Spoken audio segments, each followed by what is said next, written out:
दूसरी तरफ आईजी मोहित अग्रवाल ने साफ कर दिया है कि इस मामले में जिन पुलिस वालों की संलिप्तता सामने आएगी उन्हें बख्शा नहीं जाएगा। लेकिन सवाल यह है कि अब तक इतने बड़े हत्याकांड के बाद अपराधी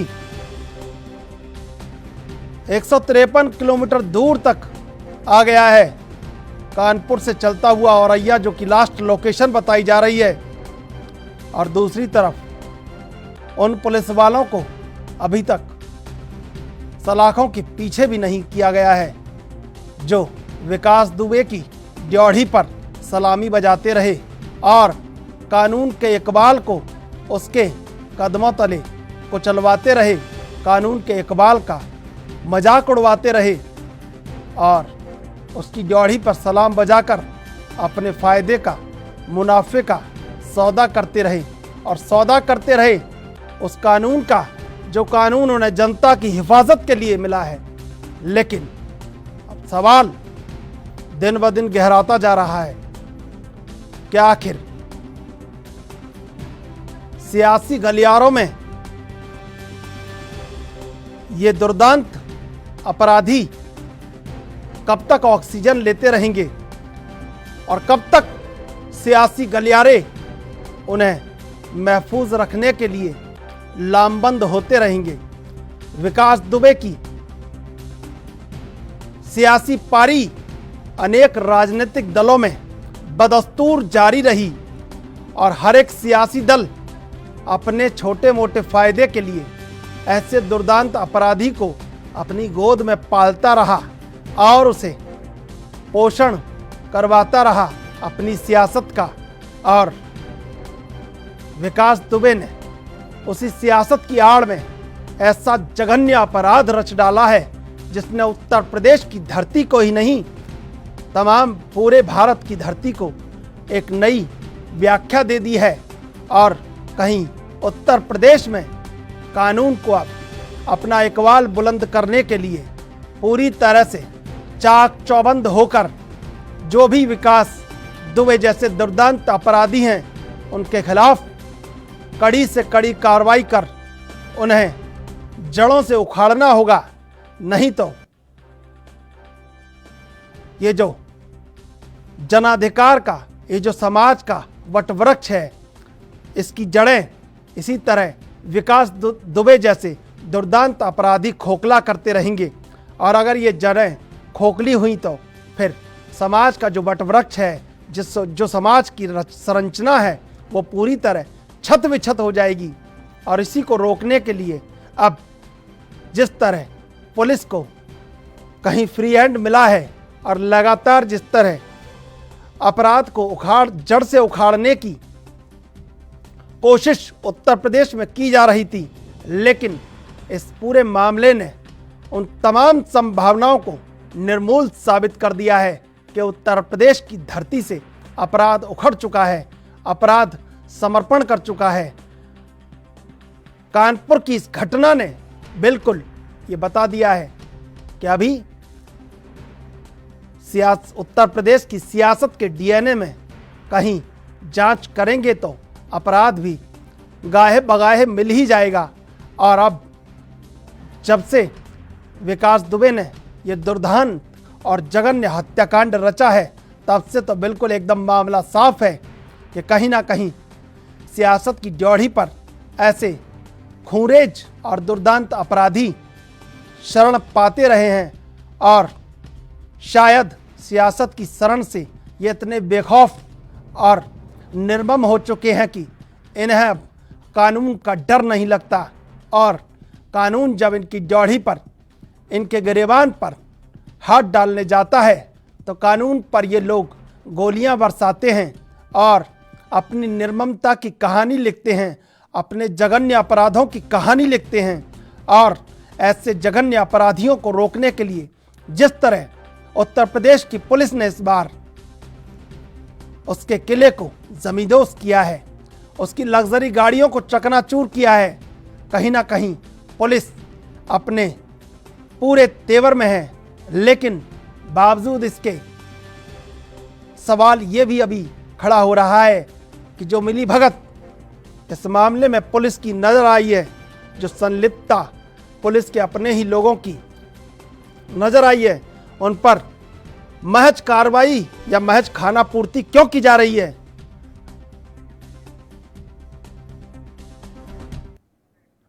कानपुर के चौबेपुर में 8 पुलिसकर्मियों की मौत के घाट उतारने वाले कुख्यात अपराधी विकास दुबे के साथी दयाशंकर अग्निहोत्री को पुलिस ने गिरफ्तार कर लिया है, जिसने पूछताछ में कई बड़े खुलासे किए हैं। और इन खुलासों में से एक खुलासा पुलिस विभाग से जुड़ा हुआ भी है, जिसने पूरे उत्तर प्रदेश में तहलका मचा दिया है।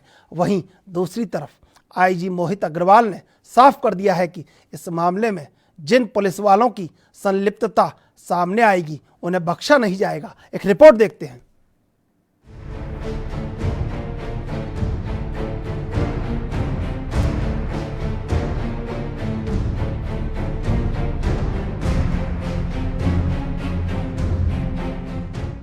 कानपुर के कुख्यात अपराधी विकास दुबे की तलाश में पुलिस लगातार छापेमारी और उसके परिचितों से पूछताछ कर रही, लेकिन अभी तक उसके बारे में यूपी पुलिस को कोई सुराग नहीं मिल पाया है। हालांकि एक एनकाउंटर में विकास दुबे का एक सहयोगी पुलिस के हत्थे चढ़ गया है, जिससे गहन पूछताछ की जा रही है ताकि 8 पुलिस वालों की हत्या के आरोपी तक पहुंचा जा सके। विकास दुबे के गुर्के ने किए बड़े खुलासे। वहीं दूसरी तरफ पुलिस की ओर से पकड़े गए विकास दुबे के गुर्के दयाशंकर अग्निहोत्री से पूछताछ में कई खुलासे किए हैं। उसने बताया है कि छापेमारी की भनक लगते ही गैंगस्टर ने इस पूरे हत्याकांड की साजिश रच ली थी। इतना ही नहीं, विकास दुबे खुद भी पुलिस वालों पर फायरिंग कर रहा था और पुलिस की दबिश से पहले ही विकास के पास फोन आ गया था और मुमकिन है कि वो फोन थाने से ही आ रहा होगा कि पुलिस दबिश देने वाली है। क्या हुआ रात में?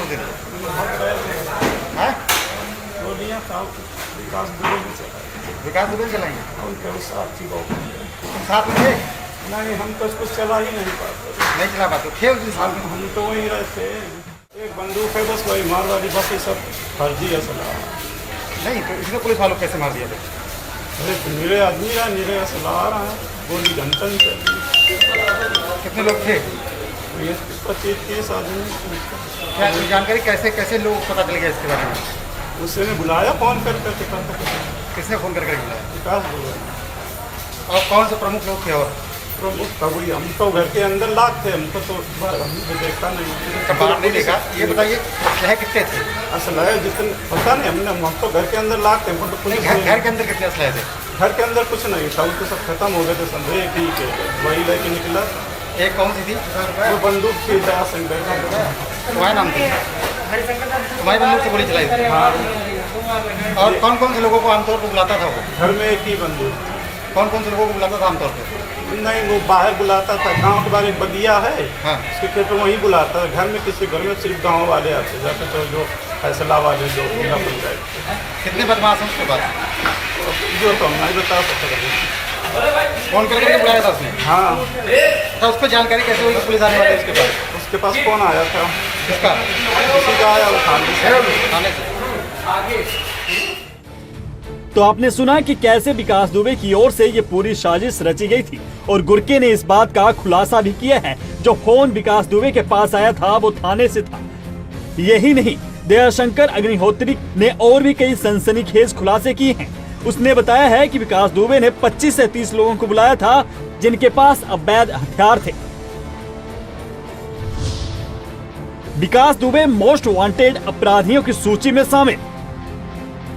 वहीं दूसरी तरफ चौबेपुर के बिकरू गांव के मुठभेड़ के दौरान सीओ समेत 8 पुलिसकर्मियों के शहीद होने की घटना में शामिल रहे हिस्ट्री शीटर विकास दुबे की तलाश में जुटी पुलिस कड़ी दर कड़ी आगे बढ़ रही है। हालांकि पुलिस अभी भी विकास को गिरफ्तार नहीं कर सकी है। पुलिस ने घटना में शामिल रहे विकास के 21 साथियों की सूची तैयार की है, जिसमें शनिवार रात एक साथी को मुठभेड़ में पकड़ा है, जबकि 2 साथियों को घटना के दूसरे दिन ही मुठभेड़ में मार गिराया था। एडीजी ने विकास दुबे को मोस्ट वांटेड अपराधी की सूची में शामिल कर इनामी राशि 50,000 से बढ़ाकर 1 लाख कर दी है। वारदात में पुलिस की भूमिका संदिग्ध। वहीं विकरू गांव पहुंचे आईजी मोहित अग्रवाल ने पुलिस टीम से गांव की स्थिति की जानकारी ली। वहीं मीडिया से बात करते हुए उन्होंने बताया कि घटना में चौबेपुर थाना संदेह के दायरे में है और सभी पुलिस कर्मियों को भूमिका की जांच करवाई जा रही है। जांच में अगर कोई दोषी पाया जाता है तो उस पर मुकदमा दर्ज करने के साथ ही नौकरी से बर्खास्त कर दिया जाएगा। दुबे का मामा था, उसको भी मारा गया है और उसके पास से पुलिस की लूटी गई 9 mm की ग्लॉक पिस्टल भी बरामद हुई है। एक अपराधी आज पुलिस मुठभेड़ में घायल हुआ है और ये अपराधी इसी विकास दुबे के घर में ही रहता था पिछले 25 सालों से और इस पर 25,000 का रिवार्ड था। अब इसको इंट्रोगेट करके हम और जानकारी करेंगे कि किस प्रकार से ये घटना घटी थी और इस घटना में और कौन कौन से अपराधी थे। जो शेष अपराधी हैं इनके लिए हमारी टीमें लगी हुई हैं, दिन रात काम कर रही हैं, एसटीएफ भी लगी है और मुझे उम्मीद है अति शीघ्र हमको अच्छे परिणाम इसमें देखने। भाई साहब, जो चौबेपुर पुलिस की भूमिका है उस पर क्या कहना चाहिए? देखिए, चौबेपुर पुलिस पर लगातार सवाल उठ रहे हैं और उसको लेकर के हम अपनी जांच कर रहे हैं और जांच के दायरे में चौबेपुर में तैनात सभी पुलिसकर्मियों को रखा गया है। इसके साथ ही आसपास के जो थाने थे जिनको इस ऑपरेशन की जानकारी थी, उन थानों के फोर्स को भी इसमें रखा गया है। जैसे ही हम इसको चिन्हित कर लेंगे कि किसने इस ऑपरेशन की सूचना इस अपराधी को दी थी, हम उसके विरुद्ध मर्डर का उनको मुलजिम मानते हुए उनको जेल भेजेंगे और उनको विभाग से बर्खास्त कर देंगे। गौरतलब है कि रात के समय विकास दुबे को गिरफ्तार करने गई पुलिस पर विकास दुबे और उसके गुर्गों ने हमला कर दिया था। इस हमले में पुलिस के 8 जवान शहीद हो गए थे। इस हत्याकांड के बाद से विकास की तलाश जारी है और पुलिस लगातार दबिश दे रही है। News desk report, ANB news.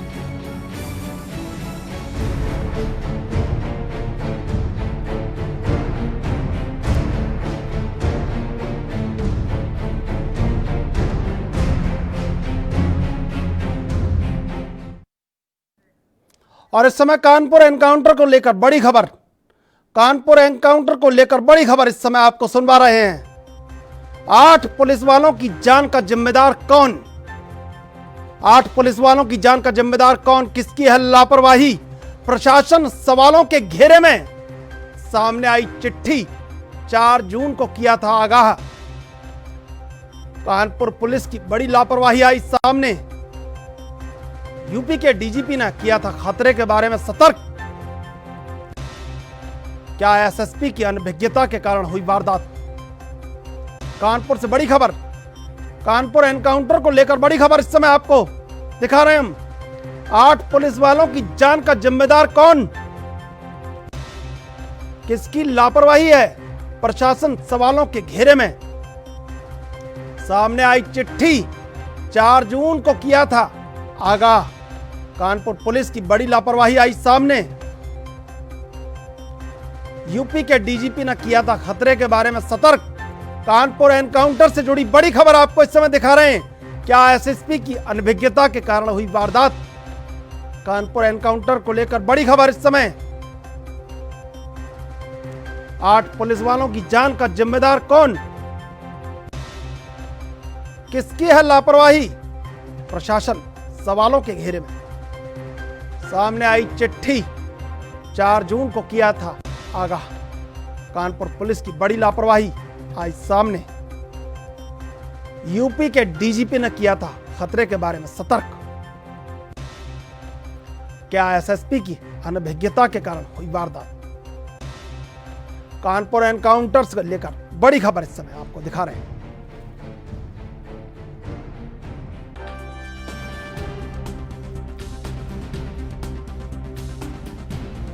UP के डीजीपी खतरे के बारे में सतर्क करते हैं। तमाम चीजें चिट्ठी में मौजूद। सतर्कता पूरी जमीनी स्तर पर चाक चौबंद की गई ऊपर से, लेकिन बावजूद इसके कानपुर से, लखनऊ से, राजधानी लखनऊ से महज चंद किलोमीटर की दूरी पर इतना बड़ा हत्याकांड पुलिस पर सवालिया निशान खड़ा कर देता है। जो पुलिस शहीद हुई है, उस पुलिस की शहादत में उसी पुलिस का हाथ है। जो पुलिस एक दूसरे के कंधे से कंधा मिलाकर कानून की रक्षा करती है और अपराधियों से लड़ती है, लेकिन रात के 1:30 बजे अंधेरे में जब पुलिस की शहादत होती है तो दिन के उजाले में जो सच सामने नजर आता है वो बहुत भयावह, बहुत घिनौना, और ऐसा घिनौना सच कानून की धज्जियां उड़ा देता है, कानून के परखच्चे उड़ा देता है कि आखिर पुलिस की मौत का जिम्मेदार खुद पुलिस ही कैसे है।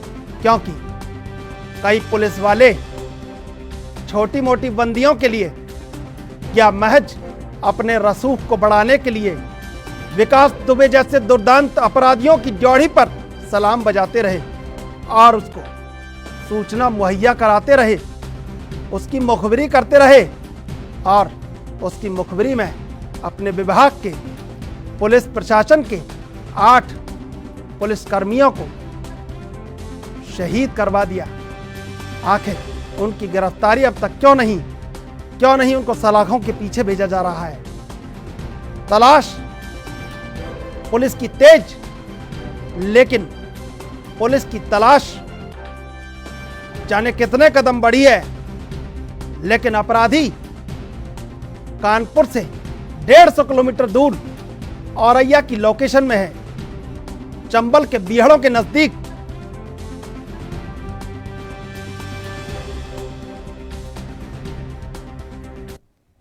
और इस खबर पर ज्यादा जानकारी के लिए हमारे साथ इस समय जुड़ चुके हैं हमारे संवाददाता पुनीत मोहन, विशेष संवाददाता। पुनीत मोहन, तमाम जो तलाश है पुलिस की वो कितनी दूर पहुंची है? बात यह नहीं है, बात यह है कि 150 किलोमीटर दूर तक वो दुर्दांत अपराधी इस समय पहुंच चुका है। देखिए, सीधे तौर पे विकास दुबे बहुत हाईटेक मुजरिम है और लगातार अभी भी उसके पुलिस में जो मुखबिर है वो सक्रिय है, क्योंकि 24 लोगों की ऐसी कॉल डिटेल सामने आई है जो लगातार उसके संपर्क में रहे थे और चौबेपुर थाने के एसओ पहले संदिग्ध हैं। इसके अलावा एक दरोगा, एक कांस्टेबल और एक होमगार्ड संदिग्ध है। सीधे तौर पर उसको पल पल की अपडेट मिल रही है। पूरे प्लान से उसने सारा काम किया। जब वो विकरू गांव से निकला उसके बाद एक इको स्पोर्ट्स गाड़ी जो यूपी 32 यानी कि लखनऊ की है और अमित दुबे के नाम पे रजिस्टर्ड है, उसको औरैया में ले जाकर के छोड़ दिया। औरैया के बाद वो दूसरी गाड़ी से आके गया है। 150 किलोमीटर की रेंज के आसपास पुलिस अभी भी कहीं ना कहीं खाक छान रही है, क्योंकि आगे चंबल के जंगल है और एमपी का बॉर्डर है। हालांकि एमपी, राजस्थान, पंजाब, हरियाणा और नेपाल बॉर्डर तक पुलिस पहुंच चुकी है। लगातार दबिश दी जा रही है। नेपाल बॉर्डर पर उसके पोस्टर भी चिपकाए गए हैं, लेकिन सीधे तौर पर अभी तक उसका कोई पता नहीं चल रहा है। जिस तरीके से पहले वो अपने मुखबिर तंत्र का प्रयोग करता था और पुलिस आधुनिक तंत्र का प्रयोग करती थी, क्योंकि पुलिस ने आधुनिकता के चलते मुखबिर तंत्र की बलि चढ़ा दी थी। मुखबिर तंत्र बिल्कुल कमजोर हो गया था और यही कारण रहा कि मुखबिर तंत्र सीधे तौर पर कहीं ना कहीं जो अपराधी हैं उनके करीब होता चला गया। अब मुखबिर तंत्र के चलते उसको सीधे तौर पर पल पल की अपडेट मिल रही है कि पुलिस किस दिशा में मूवमेंट कर रही है। हालांकि बात अगर करें तो लगभग 60 टीमें हैं जो उसको लगातार सर्च कर रही है। जो उसके रिश्तेदार हैं उनके यहाँ पर दबिश दी जा रही है। 500 लोगों के मोबाइल सीधे तौर पर सर्विलांस पे लगाए गए हैं, लेकिन अभी तक विकास दुबे का कुछ पता नहीं चल पा रहा है और सीधे तौर पर कहीं ना कहीं पुलिस के हाथ सफलता नहीं लग रही है। जी पुनीत मोहन, ऐसे दुर्दांत अपराधी की ड्योढ़ी पर पुलिस सलाम बजाती रही और पुलिस ऐसे दुर्दांत अपराधी की मुखबिरी करती रही, बावजूद इसके अभी उन्हें बर्खास्त ही किया गया है। सलाखों के पीछे क्यों नहीं डाल दिया गया है ऐसे पुलिस वालों को जो खुद अपने पुलिस साथियों को शहीद करवा रहे हैं, शहीद करवा देते हैं और उत्तर प्रदेश की तमाम जो एक ज़मीन है उस पर एक ऐसा कलंक छोड़ देते हैं जो कलंक जाने कितने सालों में मिटाया जाएगा। देखिए, सीधे तौर पे कानपुर के विकरू गांव में जो कांड हुआ है उस पर पुलिस पे कहीं ना कहीं एक कलंक लगा है, क्योंकि पुलिस के लोग ही शामिल थे। चौबेपुर ऐसे विनय तिवारी संदिग्ध हैं और सीधे तौर पर उनको सस्पेंड किया गया है। हालांकि जो आईजी हैं कानपुर के, उनका साफ तौर पे कहना है कि जांच चल रही, लेकिन हमारी प्रथम दृष्टता पहली प्राथमिकता यह है कि विकास दुबे किसी भी तरीके हमारे हत्थे चढ़े, उसके बाद हम सीधे तौर पर कॉल डिटेल्स खंगाल रहे हैं। आज जो विकास दुबे का साथी पकड़ा गया है उसने भी इस बात की पुष्टि कर दी है कि थाने से फोन आया था, किसी पुलिस वाले का फोन आया था कि उसके यहाँ दबिश देने जा रहे हैं पुलिस टीम और इतने लोग हैं, इतनी गाड़ियां हैं। सीधे तौर पर उसके बाद उसने प्लानिंग करी, जेसीबी लगा करके पुलिस वालों का रास्ता रोका और कहीं ना कहीं 8 पुलिस वालों की शहादत हुई है, क्योंकि जिस तरीके से नजदीक से गोली मारी गई है पूरी प्री प्लान था और आधुनिक हथियारों का AK-47 का यूज किया गया है। सबसे बड़ी बात है कि पुलिस की मिली भगत, उसके दरवाजे पर जी हुजूरी करना, चौबेपुर थाने का यही एसओ नहीं, इससे पहले के भी जितने एसओ रहे वो सब दोषी हैं, क्योंकि अगर छोटे बड़े सारे मामले मिला लें तो उसके ऊपर 71 मुकदमे दर्ज हैं। और हैरानी की बात तो ये है कि वो राज्य का टॉप 10 मोस्ट वांटेड अपराधी नहीं, बल्कि जिले का भी टॉप 10 मोस्ट वांटेड अपराधियों में उसका नाम नहीं है। कहीं ना कहीं चौबेपुर थाना जो था वो लगातार उसको संरक्षण दे रहा था, और उसका नतीजा ये निकला कि 8 पुलिस वाले उनकी सीधे तौर पर उनकी गोली मारकर हत्या करी गई, उनको सीधे तौर पर मुठभेड़ में उनकी शहादत हुई है। और कहीं ना कहीं पुलिस का यह संरक्षण था, राजनीतिक संरक्षण विकास दुबे का इस तरह था कि वो सुबह 6 बजे अपने घर पर अदालत लगाता था। आसपास के 10-15 गांव के लोग न्याय पाने के लिए उसके यहाँ आते थे। अगर उसकी 2 गाड़ियों का काफिला निकल रहा है और कोई सामने आ जाता था तो काफिला रोका नहीं जाता था, उसे उड़ा दिया जाता था। छोटे बड़े तमाम केस थे। बहुत लोगों ने उसे भगवान का रूप बताने की कोशिश करी, बहुत लोगों ने बताया कि गांव वालों की मदद करते थे, लेकिन जब हम लोगों ने सच्चाई का पता किया तो सीधे तौर पर बात ये निकल करके सामने आई कि जिनकी लड़कियों की शादी में वो मदद करता था रुपए पैसे से, अनाज से, वो पैसे वापस मांगता था, और जब लोग वापस पैसे नहीं दे पाते थे तो कम पैसे में उनकी जमीनें खरीद लेता था और कुछ दिनों बाद उनको करोड़ों में बेचता था, जिससे उसने अकुत संपत्ति भी बनाई थी। कहीं ना कहीं राजनीतिक संरक्षण, पुलिस की मिलीभगत ही जिम्मेदार है इन 8 पुलिस वालों की शहादत के लिए। जी, हमारे साथ इस समय न्यूज रूम से सहयोगी हमारे सुनील जुड़ चुके हैं। सुनील, ये अपराध की कालिक से राजनीति राज तिलक करती है अपना और समाज में केवल भय छोड़ देती है। ये कब तक होता रहेगा? उत्तर प्रदेश के डीएनए में अपराध कब तक निकलता रहेगा? देखिए, आपको त्रिशूल जी मैं याद दिलाना चाहूँगा कि कांग्रेस अक्सर ये सवाल उठाती रही है कि भाजपा की वहाँ पे जब से सरकार आई है यूपी में क्राइम रेट जो है वो बढ़ गया है, लेकिन हर कोई अपनी सियासत चमकाने में लगा हुआ है। कहीं ना कहीं इसका असर बिहार के चुनावों में पड़ेगा, क्योंकि आज जो सियासत और जो क्राइम रेट यूपी का बना हुआ है, एक हिस्ट्री शीटर को पकड़ने गई देर रात पुलिस पर जो फायरिंग हुई है, जिस तरह से हमला हुआ है, तो जो ग्राउंड जीरो पे जिस तरह से हमें अभी वहाँ के संवाददाता ने बताया भी, तो इन चीज़ों से आंका जा सकता है कि वहाँ पर जो है वहाँ के लोगों ने भी पुलिस प्रशासन की भरपूर पूरी जो वहाँ पे सहयोग किया है ताकि उस गुनहगार को, उस गैंगस्टर को पकड़ा जा सके। लेकिन अब सियासत यहाँ पे जो जारी है, मैं आपको उस दिन जब ये घटना हुई थी तब योगी आदित्यनाथ जो यहाँ के मुख्यमंत्री हैं, उन्होंने कहा था कि बलिदान व्यर्थ नहीं जाएगा। उसके बाद जो मैं कोट इन कोट करके आपको बता दूं तो मायावती बोली थी कि अपराधियों को किसी कीमत पर नहीं छोड़ा जाएगा। मायावती ने यह बयान दिया था। प्रियंका गांधी ने फिर एक बात कही थी कि जवाबदेही किसकी फिक्स करनी होगी, क्योंकि अब ये चीज आपको बता दूं कि बहुत सालों पहले जब वहां पे क्राइम रेट में इजाफा हुआ था, अलग अलग चीजें हुई थी, तो अब पी चिदम्बरम ने कहा है कि 1985 से 1990 के जो बीच का इम्तिहान रहा है, तो वहां पे कांग्रेस की सरकार थी और इतना क्राइम रेट नहीं था। तो अब योगी आदित्यनाथ की सरकार वहां पे क्या कर रही है? यूपी में इतना क्राइम रेट क्यों बढ़ रहा है? राजनीतिक रोटियां इस पे भी सेकी जा रही हैं, पुलिस प्रशासन पर पूरा दबाव है, लेकिन सवाल पुलिस प्रशासन पर भी खड़ा होता है कि अगर पुलिस पर इतनी बड़ी वारदात हो जाती है जहां पर देर रात वो एक अपराधी को गिरफ्तार करने जा रही है, जिसके लिए 3-4 दिनों में अब वहां की पुलिस प्रशासन ने और राज्य सरकार ने 1 लाख जिसके इनाम घोषित कर दिया है कि जो उसको पकड़ लाएगा उसको 1 लाख रुपए का इनाम दिया जाएगा। जो पहले 25,000 था, फिर 50,000 हुआ, अब 1 लाख कर दिया है, जो आज का अपडेट है। लेकिन अब इस पे सियासत जो जारी है, तो उस पे अखिलेश यादव भी बोल चुके हैं। उसके बाद राजस्थान के मुख्यमंत्री अशोक गहलोत भी बोल सकते हैं कि राज्य की कानून व्यवस्था बहुत चरमरा गई है। कानून व्यवस्था को लेकर बहुत जो सवाल इस वक्त उठाए जा रहे हैं योगी आदित्यनाथ पर। योगी आदित्यनाथ ने वैसे तो आज बहुत बड़ा काम किया, पौधारोपण किया, और करोड़ों की इसमें पौधारोपण जो अभियान उन्होंने चलाया। लेकिन पौधारोपण किया है जी, पौधारोपण किया है, जड़ों को मजबूत किया है पर्यावरण की। लेकिन पुनीत मोहन, मेरा सवाल आपसे कि उत्तर प्रदेश की जड़ों से अपराध कैसे उखाड़ा जाएगा और कब उखाड़ा जाएगा? जब जब बातें होती हैं कि अपराध दूर हो रहा है, तब तब ऐसे मामले सामने आते हैं जो पूरी तरह तमाम कलई खोल के रख देते हैं कि ये विज्ञापन सब कोरे विज्ञापन है। ये जो होर्डिंग पे लिखा हुआ है कि समाज में एक विश्वास पनप रहा है, ये सब महज कोरे विज्ञापन है, कोरे होर्डिंग्स हैं। क्योंकि ये एनसीआरबी के आंकड़े, तमाम अपराध को कम करने के आंकड़े जब इन पुलिसकर्मियों की शहादत के सामने रखे जाएंगे तो धू धू करके जल उठेंगे। तो ये कब निकाला जाएगा?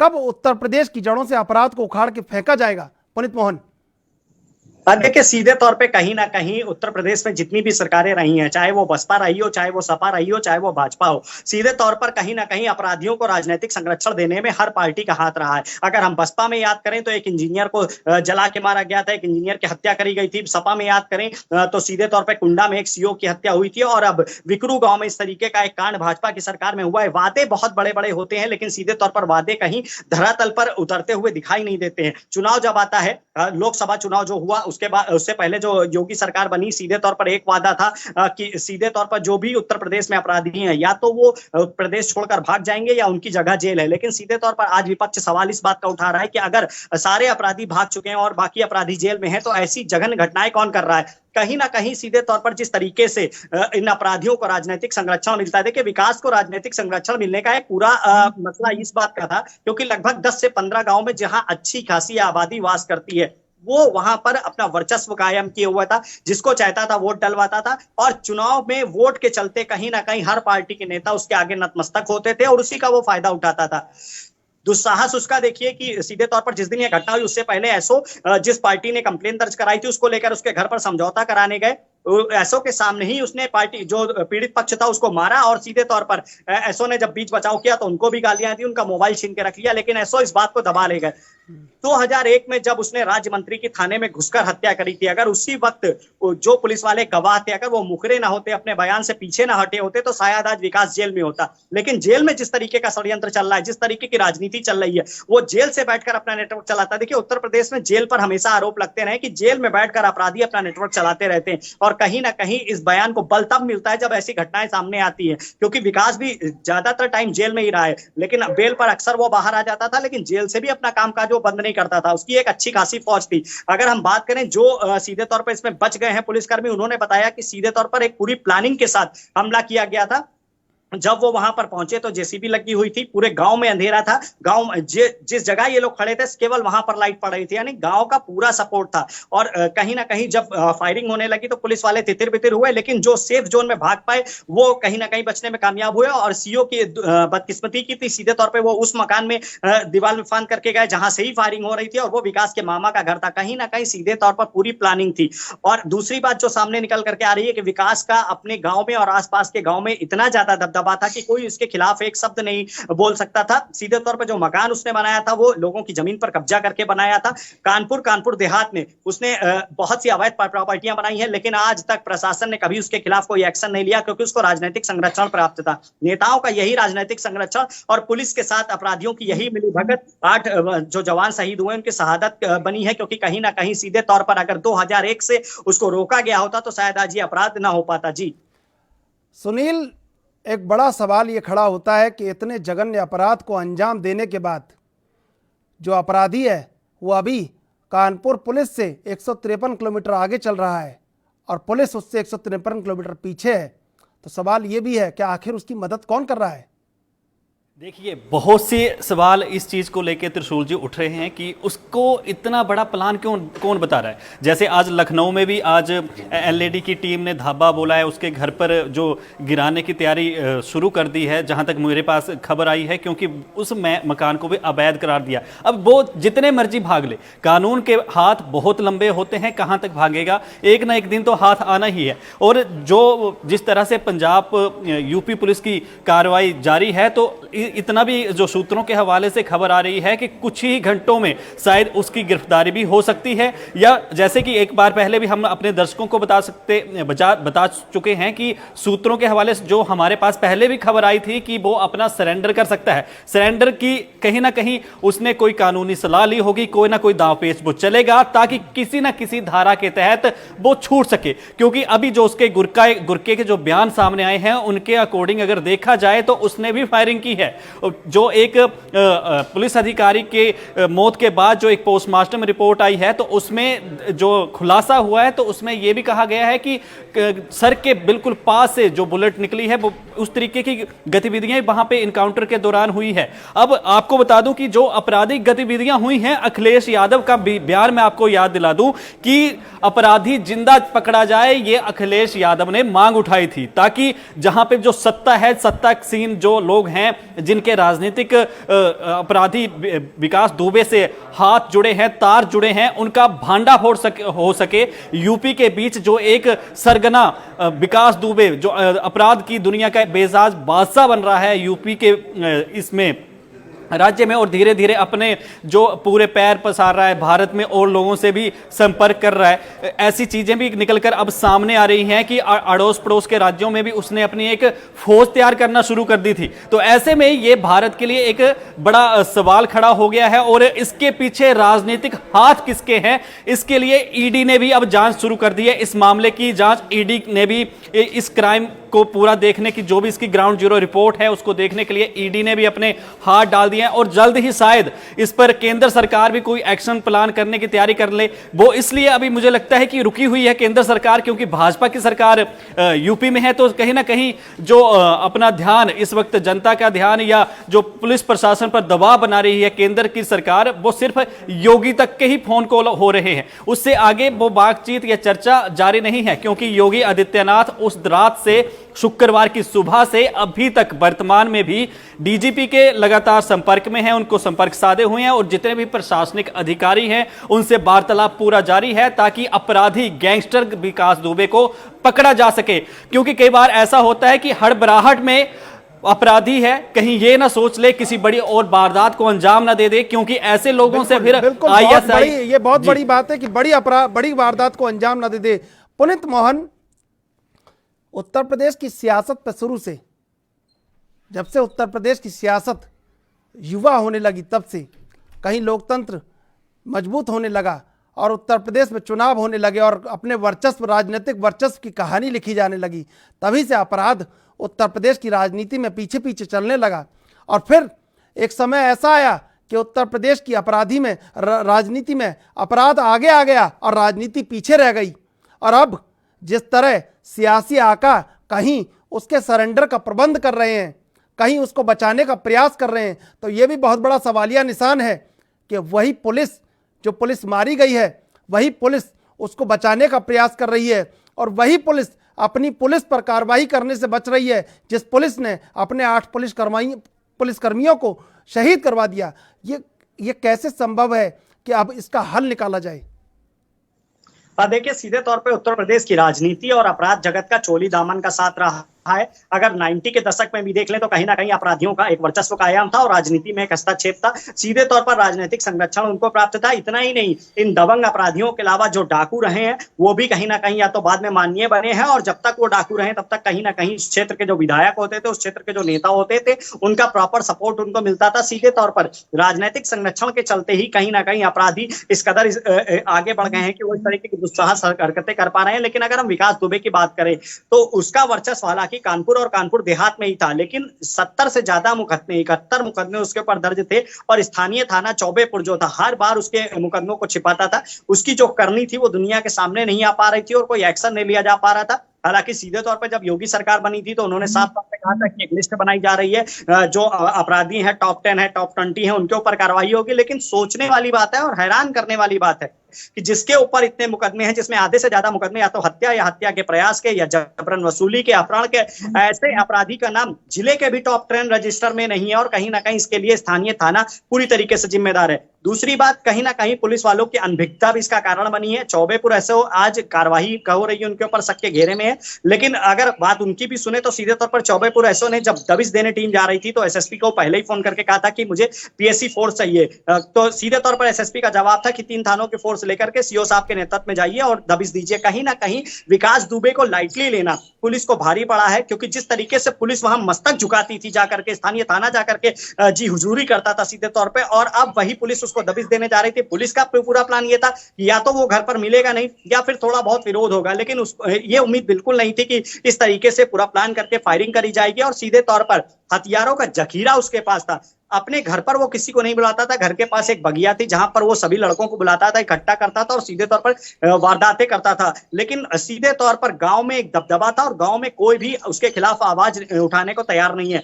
कहीं ना कहीं जब रात में पुलिस टीम दबिश देने गई तो गांव वालों का भी सपोर्ट था, स्ट्रीट लाइट बंद कर दी गई थी, या विकास के डर से या सपोर्ट से सीधे तौर पर, और एक एक दरवाजे बंद थे, सुनसान इलाका था, लेकिन पुलिस फिर भी नहीं भाग पाई। और पुलिस जब जेसीबी के पास पहुंची, जैसे ही गाड़ी से सब उतरते हैं वैसे ही अंधाधुंध फायरिंग होने लगती है, और फायरिंग ऊपर से हो रही थी, इसलिए पुलिस वालों को जब तक अपने वेपन निकालने का मौका मिला तब तक बहुत कुछ हाथ से जा चुका था। अंधेरे की दिशा में पुलिसकर्मी वही सुरक्षित रह पाए हैं जो सेफ जोन में भागे, और जो इधर उधर जान बचाने के लिए भागे उनको समझ में नहीं आ पा रहा था, क्योंकि सीधे तौर पर दोनों तरफ से गोलियां चल रही थी और अंधेरे में ये नहीं पता चला था कि गोली किस दिशा से आ रही है। सीधे तौर पर पुलिस की मिलीभगत, राजनीतिक संरक्षण कहीं ना कहीं इस अपराधी का दबदबा बनने का कारण बना है, इस अपराधी का वर्चस्व बनाने का कारण बना है। इसकी जितनी भी अवैध संपत्तियां, अब उसकी जांच हो रही है, लेकिन इससे पहले तमाम नोटिसें इसको दी गई, कभी उस पर कोई कार्रवाई नहीं हुई, कभी कोई अधिकारी कार्रवाई करने नहीं जाता। राजनीतिक हस्तक्षेप भी था, जिला पंचायत सदस्य था, जिला पंचायत अध्यक्ष रह चुका था, और पूरे 10-15 गांवों में जिसको चाहता था प्रधान बनवाता था, कहीं ना कहीं एक वर्चस्व कायम कर रखा था, और सीधे तौर पर पुलिस के मिलीभगत के बिना यह संभव नहीं है। जी पुनीत मोहन, एक सवाल न्यूज रूम से उठाया गया है कि अगर ये अपराधी आगे किसी दुर्दांत, किसी जघन्य अपराध को अंजाम देता है तो उसका जिम्मेदार कौन होगा? जो मौजूदा हालात हैं, उन मौजूदा हालातों में पुलिस से 153 किलोमीटर आगे चल रहा है अपराधी, 150 किलोमीटर आगे चल रहा है अपराधी, तो वो कितना आगे जा सकता है इसकी कोई सीमा नहीं है। और तमाम ये चीज़ें कि वो क्या बड़ा जघन्य अपराध रह सकता है, जब वो चंबल के बीहड़ों तक पहुंच चुका है तो उसके इरादे क्या हैं और किसका हाथ उसके ऊपर है, वो एक्शन कहीं नज़र नहीं आ रहा इस समय। जो एक एक्शन होना चाहिए विकास दुबे पे, मकान को ढहाना या गाड़ियों को कुचल देना, ये एक्शन नहीं है। एक्शन ये होना चाहिए कि जो धरपकड़ और जो 153 किलोमीटर आगे पुलिस से वो चल रहा है, उसकी रफ्तार को कैसे रोका जाए। देखिए, सीधे तौर पे यूपी पुलिस अपना काम कर रही है, क्योंकि 60 टीमें बनाई गई हैं। वो टीमें अलग हैं जो वहां पर मकान गिरवा रही हैं, और लगभग 60 टीमें ऐसी हैं जो जगह जगह दबिश दे रही हैं। हालांकि वो 153 किलोमीटर आगे जरूर चल रहा है, लेकिन जिस तरीके का सवाल आपने किया कि वो किसी तरह के जघन्य अपराध को अंजाम ना देते, देखिए मुठभेड़ तो होनी है, लेकिन विकास के लिए भी प्राथमिकता यही है कि वो पूरा प्लान कर रहा है कि किसी भी तरह वो कहीं सेफ जोन में, किसी भी जिले में कोर्ट में सरेंडर करने को पा जाए, ताकि वो पुलिस के हत्थे ना चढ़े, मुठभेड़ ना होने पाए। क्योंकि पुलिस के आंख में भी गुस्सा है, पुलिस के इकबाल को उसने चैलेंज किया है, पुलिस के 8 जवान शहीद हुए, और सीधे तौर पर पुलिस भी कहीं ना कहीं उसके जितने भी परिचित हैं उनके यहाँ दबिश दे रही है। 153 किलोमीटर की दूरी है, स्मार्ट है, वो आगे आगे चल रहा है, आधुनिक मोबाइल वगैरह का प्रयोग नहीं कर रहा है, कोई ऐसे साक्ष्य नहीं छोड़ रहा है जिससे उसकी लोकेशन का पता चले, लेकिन कहीं ना कहीं पुलिस भी लगातार उसके पीछे है। और चंबल के जंगलों की जिस तरीके से आपने बात करी, अगर वो चंबल भी चला जाता है, वहां से एमपी जाने का रास्ता है, वहां से अन्य राज्यों में जाने का रास्ता है, लेकिन वहां पर भी उत्तर प्रदेश पुलिस की टीमें पहुंच चुकी हैं। विकास भी इस बात को पूरी तरह जानता है कि वो बुरी तरीके से फंस चुका है, और कहीं ना कहीं इस समय प्राथमिकता उसके लिए कोर्ट में सरेंडर करना है। क्योंकि 2001 में जब उसने राजमंत्री की हत्या करी थी, उसके कुछ दिन बाद उसने कोर्ट में सरेंडर कर दिया था, लेकिन उस समय माहौल दूसरा था और इस समय माहौल दूसरा है, क्योंकि उस समय एक नेता की बात थी और आज उसी पुलिस की बात है जिसके 8 जवान शहीद हुए हैं, और पुलिस की आंखों में भी गुस्सा है, और पुलिस कहीं ना कहीं मुठभेड़ के पूरे मूड में है। सीधे तौर पर पुलिस की 60 टीमें तलाश रही है, नेपाल बॉर्डर, यहां तक कि नेपाल तक पुलिस गई है, और कहीं ना कहीं विकास के जो भी संपर्क सूत्र हैं, जो भी रिश्तेदार हैं, जो भी उसको पनाह देते हैं, उनके सबके मोबाइल सर्विलांस पे हैं, उनको सबको अरेस्ट किया गया है, और सीधे तौर पर पुलिस दबिश दे रही है। जी बिल्कुल सुनील, तमाम जो एक सवाल खड़ा होता है इन सब चीज़ों में कि अपराधी सियासत की पनाहगाह में जाके सुरक्षित हो जाते हैं, और सियासत उन अपराधियों की कालिख से अपना रास्तिलक करती है और अपनी सत्ता को बचाए रखती है। लेकिन इस बार लोगों ने सोचा था कि उत्तर प्रदेश में योगी आदित्यनाथ आए हैं, अपराध को जड़ से उखाड़ के फेंक देंगे, लेकिन अपराध जड़ से नहीं उखड़ा, और अपराध ने जो वटवृक्ष विकास दुबे के रूप में बनाया, एक दो दिन में अपराधी बना विकास दुबे नहीं है। ये 20 साल से अपराध कर रहा है, 19 साल से लगातार अपने अपराध की दुर्दांत कहानी लिख रहा है, तो इसको कैसे उखाड़ा जाएगा अपराध को।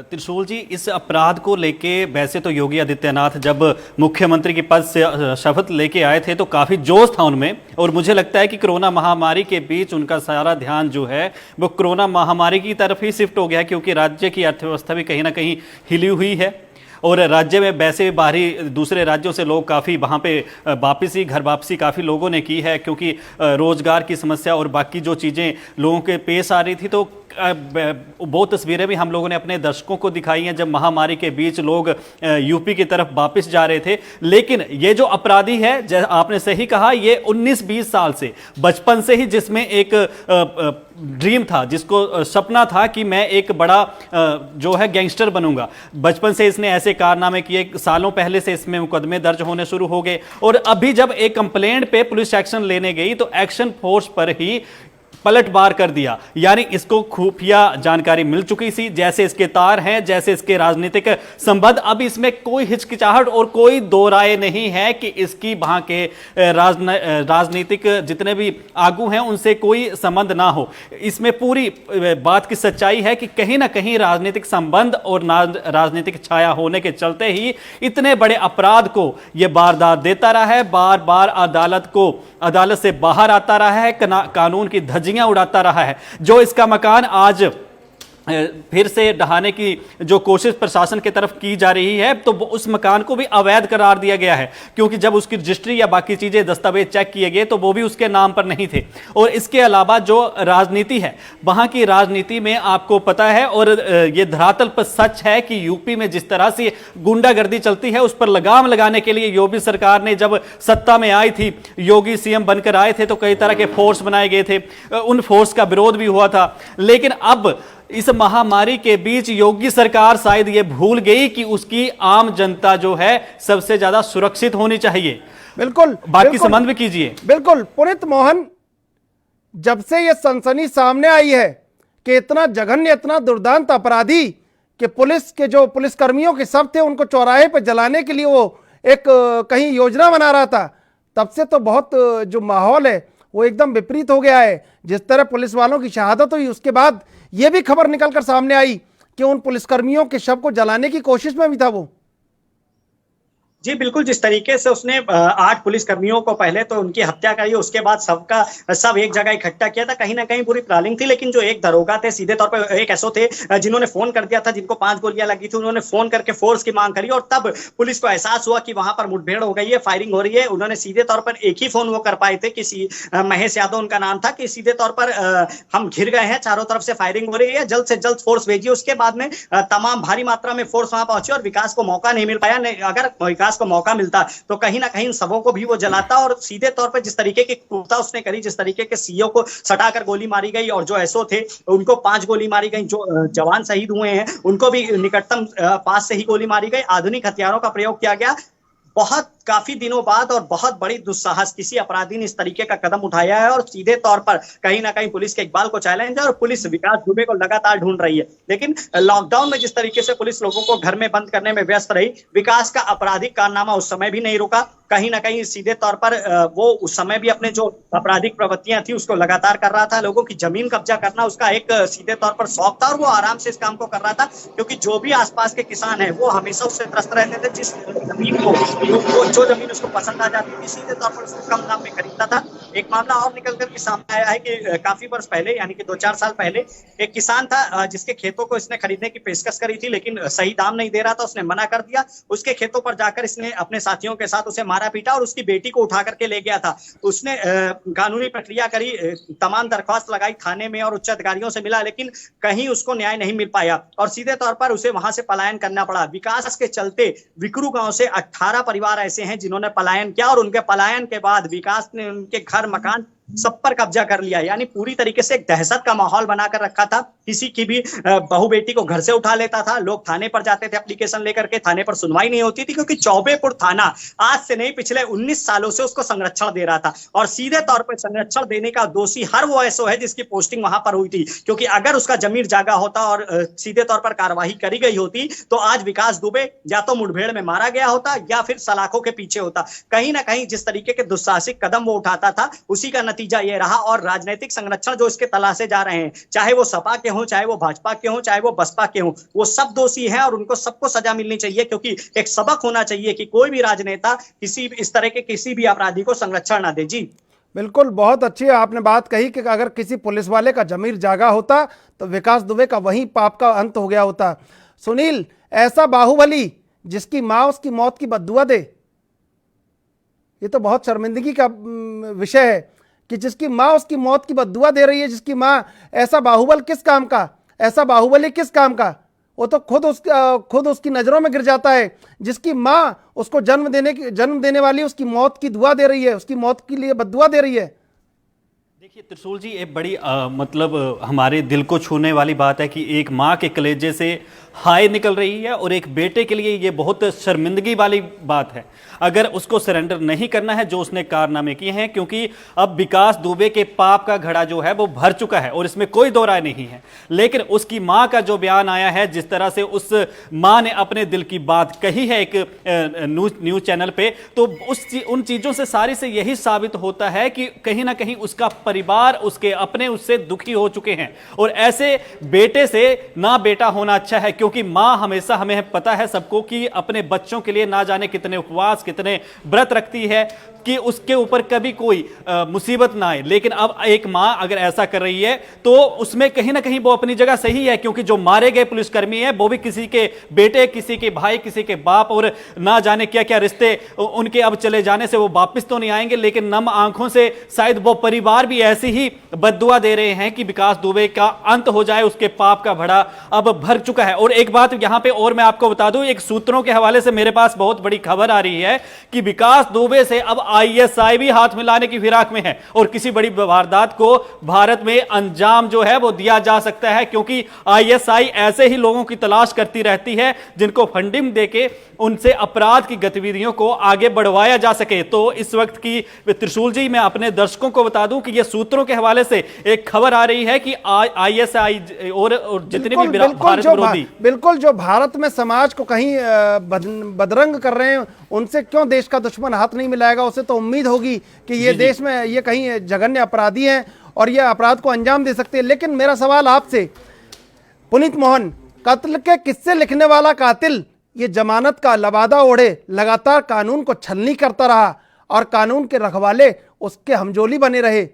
अब अगर वो कहीं सरेंडर करता है तो क्या आगे भी बदस्तूर जारी रहेगा और पुलिस तमाम किस्सों को भूल जाएगी? देखिए, सीधे तौर पर जिस तरीके का विक्रू कांड हुआ है, पुलिस के ऊपर एक बदनुमा दाग लगा है, क्योंकि 8 जवानों की शहादत हुई है। ऐसे में अगर कहीं विकास दुबे किसी भी जिले में कोर्ट में सरेंडर करने को पा जाता है तो पुलिस के लिए दूसरी और सबसे बड़ी असफलता होगी, क्योंकि सीधे तौर पर पुलिस की आंखों में गुस्सा है और पुलिस विकास दुबे को ढूंढ रही है। लेकिन जैसे कि आपने बात करी कि अब कहीं ना कहीं उसका वही क्रम चलता रहेगा जैसे पहले वो करता था। हत्याओं के मामलों में, हत्या के प्रयास के मामले में वो जेल गया, गवाह अपने या तो बयान से मुकर गए या तो पुलिस की जो चार्जशीट थी वो इतनी हल्की कर दी गई कि सीधे तौर पर उसको कोर्ट से जमानत मिल जाती थी। लेकिन अब समय बदल चुका है, या हम यूं कह सकते हैं कि कहीं ना कहीं खाकी से बयाना लेना विकास दुबे को काफी भारी पड़ेगा। अगर विकास दुबे इस बार सरेंडर करने में सफल हो जाता है और जेल में जाता है, कहीं ना कहीं जमानत मिल पाना खासा मुश्किल होगा, क्योंकि पुलिस की जो चार्जशीट होगी वो ऐसी होगी कि जमानत मिल पाना खासा मुश्किल होगा और जेल से अपना नेटवर्क चला पाना भी अब कहीं ना कहीं विकास दुबे के लिए खासा मुश्किल होगा। विकास दुबे भी इस बात को बहुत अच्छी तरह समझ रहा है, क्योंकि वो समय दूसरे था जब वो जेल जाता था तो उसकी अवभगत होती थी, लेकिन ये समय दूसरा रहेगा।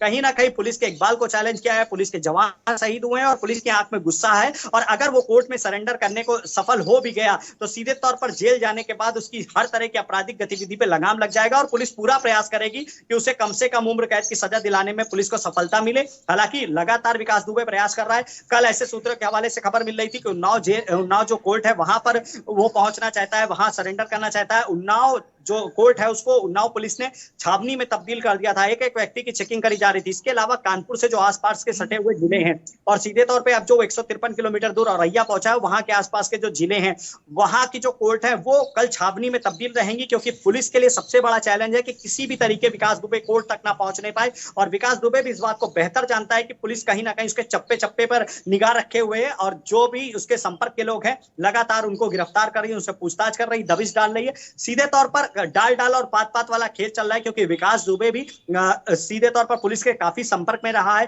24 ऐसी कॉल डिटेल्स में लोग निकल करके सामने आए हैं, पुलिसकर्मी जो लगातार उसके संपर्क में रहे। पुलिस की हर हरकत का उसको पता है और जो मुखबिर तंत्र है वो काफी हावी है। मोबाइल का वो प्रयोग नहीं कर रहा है, शायद इसीलिए पुलिस लगातार सर्विलांस के माध्यम से उसको पकड़ना चाह रही है, जिसमें सफलता उसको नहीं हाथ लग रही है। लेकिन पुलिस ने भी प्लान चेंज किया है और हर एक रिश्तेदार, हर एक संपर्की, उसके जो लखनऊ वाले घर पर जब पुलिस ने छापा मारा था तो कागज से लेकर के एक पेन ड्राइव तक की ले गई थी। यही अभी कानपुर वाले घर से भी एक एक कागज लिए गए। हालांकि डीवीआर जो था सीसीटीवी का वो विकास दुबे लेकर के भाग गया कि कोई भी सबूत पुलिस के हाथ ना लगे। काफी शातिर अपराधी था क्योंकि अपराध करना उसका पेशा था और इतने ज्यादा मुकदमे उसके ऊपर थे। उसको मालूम था कि अगर सबूत नहीं रहेंगे, गवाहों का अभाव रहेगा तो कहीं ना कहीं केस हल्का हो जाता है। ऐसे में जाते समय वो डीवीआर ले गया और सीधे तौर पर एक दूसरी टीम थी जिसने उसको गाड़ी में बैठाया और उसको वहां से निकाला। कहीं ना कहीं विकास दुबे को राजनीतिक संरक्षण जो मिल रहा था और जो पुलिस का साथ मिल रहा था, 8 जवानों की शहादत का जो कारण बना है, अब वही पुलिस उसको ढूंढ रही है और पुलिस के लिए भी बहुत बड़ा चैलेंज है क्योंकि कल का दिन काफी अहम रहेगा। विकास दुबे लगातार प्रयास कर रहा है, कल सोमवार है और विकास दुबे कहीं ना कहीं किसी न किसी जिले में कोर्ट में सरेंडर करने का पूरा प्रयास करेगा। हालांकि पुलिस ने भी अपने सूत्र एक्टिवेट कर दिए हैं और लगातार जो जहां भी उसके होने की सूचना मिल रही है पुलिस वहां पर दबिश डाल रही है। जी, यही एक बड़ा सवाल है कि कल सोमवार है और कल ये कर सकता है विकास दुबे कि उत्तर प्रदेश के किसी कोर्ट में सरेंडर कर दे और कहीं सियासी आका उसको अपना संरक्षण दे दें, तो फिर ये पुलिस की बहुत बड़ी विफलता मानी जाएगी। देखिए, सीधे तौर पे सियासी आका उसके जितने भी हैं उन्होंने अपने हाथ इस समय घसीट लिए हैं क्योंकि इस तरीके का जो अपराध विकास दुबे ने किया है अब दुनिया जान गई है, जग जाहिर हो गया। उत्तर प्रदेश ही नहीं बल्कि पूरे देश का चर्चित कांड बना हुआ है। इससे पहले जो कांड करता था वो कानपुर और कानपुर देहात में सिमट कर रह जाता था क्योंकि चौबेपुर थाना पूरा संरक्षण देता था, नतमस्तक था, उसके आगे मिली भगत थी, पैसे का लेन देन था और सीधे तौर पर बातें निकल करके सामने नहीं आती थी। लेकिन कहीं ना कहीं सीधे तौर पर जो इस तरीके का कांड हुआ है, राजनीतिक आका भी हाथ अपने पीछे खींच रहे हैं और पुलिस अब किसी भी के कहने पर रुकने वाली नहीं क्योंकि पुलिस की आंख में भी गुस्सा है, लगातार दबिश डाली जा रही है। हालांकि विकास बहुत मास्टरमाइंड है और लगातार वो भी प्रयास कर रहा है कि किसी तरह उसको कहीं ना कहीं किसी कोर्ट में सरेंडर करने को मिल जाए। देखिए, शनिवार और इतवार 2 दिन जो ये सैटरडे और संडे गए ये खासा मुश्किल भरे थे, लेकिन कल से उसके पास 5 दिन रहेंगे, मंडे टू फ्राइडे। ऐसी कोर्ट उसको चुननी है जहां वो इजी वे में पहुंच जाए और वहां जाकर के सरेंडर कर दे। लेकिन पुलिस भी अपने सूत्र एक्टिवेट किए और लगातार विकास दुबे के लिए दबिश डाल रही है। जी बिल्कुल सुनील, ये भी बड़ा सवाल है कि पुलिस कैसे अब विकास दुबे को रोकती है। कल सोमवार है और लगातार विकास दुबे का ये कहीं एक प्रयास रहेगा, कहीं उसकी एक जान बचाने की कोशिश रहेगी कि कैसे वो महफूज होकर कोर्ट तक पहुंचे और कहीं जज के सामने सरेंडर हो जाए। आती है पहली बात कुछ सरेंडर की बात, विकास दुबे इस फिराक में कहीं ना कहीं होगा और जितने भी उसके लिंक हैं तो कहीं ना कहीं उसने वकीलों से भी बात की होगी कि मैं कैसे बच पाऊं, राजनेताओं से भी जो उसको राजनीतिक छाया एक प्रदान है तो उनसे भी बात की होगी, लगातार उन लोगों के संपर्क में होगा। हालांकि जिस नंबर को शायद पुलिस ट्रेस ना कर पा रही हो वो किसी और के नाम से हो जो विकास दुबे के पास उसने अलग ऐसी ही गतिविधियों को अंजाम देने के लिए रखा हो। और दूसरी बात, कल सोमवार है, सोमवार से पहले ही शायद सोमवार की डेट आज रात 12 बजे को बदलनी है तो उससे पहले ही शायद विकास दुबे पुलिस के हथों में हो, क्योंकि इस वक्त पुलिस के अंदर पूरा गुस्सा है। जो हरकत, जो मंसूबे को जिसने अंजाम दिया है, पुलिस उसको शराफत से सिर्फ गिरफ्तार करने गई थी। हो सकता है पूछताछ करके उसके पास कोई और विकल्प निकल आता, जो इल्जाम उस पर लगे थे उसकी पेशियां होती, लेकिन उसको जमानत होके बाहर आ जाती। लेकिन अब 8 लोगों की हत्या का इल्जाम उसके सर पर है, वो एक खूनी करार हो चुका है देश के कानून के तहत। तो अब उसे कोर्ट में अगर वो सरेंडर हो भी जाता है तो उसे जो भी कानूनी दांव पेच अगर कोई वकील लगाएगा तो उसको बचाने की उसका वकील पूरी प्रयास करेगा। लेकिन जिस दिन कारागार के पीछे, कटघरे के पीछे विकास दुबे पहुंच गया उस दिन उसकी खैर अब बिल्कुल नहीं है, क्योंकि पुलिस वालों के अंदर भी इस बात का ही आक्रोश है, गुस्सा है कि उनके साथी जो हैं अब दुनिया में नहीं है, वो सिर्फ उसे गिरफ्तार करने गए थे। और जैसे कि मैं पहले भी कह चुका हूं, आशंका जताई जा रही है कि कुछ ही घंटों में शायद विकास दुबे या तो सरेंडर कर दे या पुलिस के कानून के हाथ उसके चंगुल पर आ चुके होंगे, पुलिस की हथकड़ी उसके हाथों में पड़ चुकी होगी। पुनीत मोहन, एक बहुत गहरा सवाल उत्तर प्रदेश की सियासत में लगातार जब से देश आज़ाद हुआ अपराधियों से हमजोली होती रही, चाहे वो दुर्दांत डकैत सिकरवार हो, रामबाबू सिकरवार हो, या ददुआ के बाद जगजीवन परिहार हो, और जगजीवन परिहार के बाद फूलन देवी खुद बिहार से संसद तक पहुंची। ये तमाम बातें हैं जो उत्तर प्रदेश की राजनीति को शक के घेरे में खड़ा कर देती हैं। लेकिन दौर बदला और इस दौर को बदलने के बाद एक उम्मीद थी कि नई शताब्दी में, नई दुनिया में, नए माहौल में कहीं उत्तर प्रदेश की राजनीति अपराध को छोड़ देगी। लेकिन अपराध से जो सियासत की हमजोली नजर आती है तो कहीं लोकतंत्र को भी धक्का लगता है। और जब लिखा आता है, नाम नजर आता है, जहां पुलिस खड़ी है, जहां पुलिस के सब पड़े हैं, वहां नाम लिखा रहता है पत्थर पे श्री विकास दुबे, तब ऐसा लगता है कि जनादेश का मजाक है या ये लोकतंत्र का मजाक है। तो ये कब दूर होगा? लोगों की बहुत सारी उम्मीदें हैं अपने कानून से, अपनी सरकारों से। देखिए, सीधे तौर पे जिस तरीके से मैंने आपको पहले बताया कि उत्तर प्रदेश में राजनीति और आपराधिक गतिविधियों का, अपराधियों का चोली दामन का साथ रहा है। 80 से 90 का दशक देखेंगे तो डाकुओं का कहीं ना कहीं राजनीतिक डाकुओं को राजनीतिक संरक्षण प्राप्त था। और सीधे तौर पे 90 के बाद में श्री प्रकाश शुक्ला जैसे ऐसे माफिया हुए जिनको राजनीतिक संरक्षण प्राप्त था। तब ठेकों को लेकर के वर्चस्व होता था, ठेकों को लेकर के कहीं ना कहीं एक दूसरे पर हमला होता था, और गैंग ऐसे थे जो सक्रिय थे और उनको राजनीतिक संरक्षण प्राप्त था। लेकिन धीरे धीरे समय बदला, उत्तर प्रदेश कहीं ना कहीं आपराधिक प्रवृत्तियों से उभरते हुए विकास की ओर आगे बढ़ा। लेकिन जिस तरीके के ये अपराधी समय के साथ ये भी बदलते गए और इनमें से माननीय हो गए। उन्होंने विधानसभा से लेकर के संसद भवन तक का सफर तय किया। तमाम ऐसे उत्तर प्रदेश से सांसद रहे हैं, विधायक रहे हैं, जिनके ऊपर हत्या के प्रयास जैसे कई मुकदमे दर्ज हैं। पहले वो अपराधी थे, बाद में उन्होंने राजनीति की ओर कदम बढ़ाया और माननीय हो गए। लेकिन ऐसे भी कई बदमाश रहे जिन्होंने राजनीतिक संरक्षण प्राप्त किया, अकुश संपत्ति कमाई अपने लिए भी और जो संरक्षण दे रहा है उसके लिए भी। विकास दुबे उनमें से एक था और सीधे तौर पर हर सरकार में उसे राजनीतिक संरक्षण प्राप्त था। बसपा सरकार में भी उसे राजनीतिक संरक्षण प्राप्त था। 2001 में जब उसने भाजपा के ही राज्य को थाने के अंदर घुसकर मारा था, तब मुख्यमंत्री यहां पर राजनाथ सिंह जी थे। और सीधे तौर पर उसके बाद बसपा के बाद सपा और सपा के बाद फिर भाजपा। कहीं ना कहीं अगर ये 8 जो जवानों की शहादत हुई है, ये मुठभेड़ ना होती, ये कांड ना होती, तो शायद विकास का नाम निकल करके सामने ना आता और 2, 4 साल, 10 साल वो ऐसे ही अपने आपराधिक प्रवृत्तियों को अंजाम देता रहता, जमीनों पर कब्जा करता रहता, लोगों पर अपनी दमंगई बनाकर रखता। और सीधे तौर पर जिस तरीके का उसका प्लान था, वो राजनीतिक की ओर कदम बढ़ा रहा था, विधानसभा और संसद की ओर सपने देख रहा था, कहीं ना कहीं उनमें भी सफल होता। जी सुनील, ऐसे ही अपराधी संसद तक पहुंच जाते हैं, उनके खिलाफ गवाही देने वाले लोग नहीं मिलते और वो अपना सफ़ेद कॉलर ऊंचा करके जब लोगों के बीच में जाते हैं और पत्थरों पे अपना नाम के आगे माननीय लिखवाते हैं, तब कहीं लोकतंत्र को धक्का लगता है। और अब ये समाप्त होना चाहिए, क्योंकि नई शताब्दी में भारत 20 साल का हो चुका है। तो लोकतंत्र से अपेक्षाएं और आशाएं तमाम लोगों को हैं कि अब कहीं ये कानून एक ऐसा बनना चाहिए कि अपराधी इस तरह कहीं सफ़ेद लबादा न ओढ़ पाएं लोकतंत्र का। देखिए त्रिशूल जी, आपने सवाल बहुत जायज़ किया है और इस जायज़ सवाल का मैं जायज़ जवाब दूंगा बहुत ही कम शब्दों में। सरकार के खिलाफ, उन नुमाइंदों के खिलाफ संसद में विधेयक कौन लेके आएगा? कौन कानून बनाएगा? सरकार ही बनाएगी। हम लोग सिर्फ आवाज उठा सकते हैं, जनता की आवाज बन सकते हैं। एक सही मार्गदर्शन, एक अच्छे पत्रकारिता का धर्म निभाते हुए, लोकतंत्र का चौथा स्तंभ होते हुए ऐसे सवाल उठा सकते हैं कि जो अपराधी कानून को इस तरह से दरकिनार करके संसद के बीच जाके बैठते हैं, ना जाने कितने ही ऐसे नेता हैं जिनके ऊपर कई तरह के राजनीति में आने से पहले इल्जाम लगते हैं।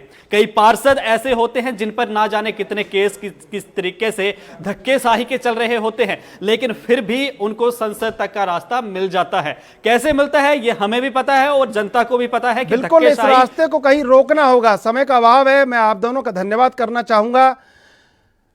उत्तर प्रदेश की सियासत में अपराध राजतिलक करवाने के काम आता है, लेकिन उत्तर प्रदेश की सियासत को अपना तेवर बदलना होगा, क्योंकि लोग यही सोच रहे हैं कि सियासत तेवर बदले तो उन्हें न्याय मिले। बहरहाल आप रखिए अपना कोरोना से ख्याल और देखते रहिए ANB न्यूज़।